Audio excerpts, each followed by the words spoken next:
Wrong job call. I'm pretty sure I accidentally worked a full-time job for a week without actually being hired. It wasn't until Friday that anyone figured it out. Last year, I was in job hunt mode, sending out applications left and right on Indeed. At some point, I must have applied for a delivery drive position, but to be honest, I wasn't keeping track of which companies saw my resume. One day, a guy named Trevor called me out of the blue. He said he'd seen my resume and wanted to get me started right away with training starting on Monday. I had no idea what company he worked for, but I just agreed because it sounded plausible. So, I showed up at this warehouse on the outskirts of town on Monday. It was a bit run down, but a job's a job, right? I put on the uniform shirt they gave me, even though it was one size too small. Nobody asked for ID or paperwork. They just introduced me to Jerry, who'd be training me. We spent 4 days delivering stuff around town. We dropped off packages at hardware stores, garages, and industrial supply shops, including this weird bait shop in the middle of nowhere with a possum and a stroller by the front door.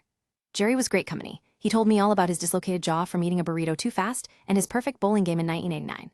On Friday, I was sipping on some pretty terrible coffee when this manager walked into the break room and asked, "Who are you?" I said I was Alex, been out with Jerry all week. He just looked at me like I was crazy and told me I didn't work there. It turned out Trevor had called the wrong guy. Despite the mix-up, they were pretty cool about it. They let me finish my shift, gave me a gas card as an apology, and even texted me later to say the new guy wasn't as chatty. I did end up finding a real job eventually, but sometimes I still think about that place when I drive by. Maybe there's another Alex out there who's still wondering if he passed his drug test.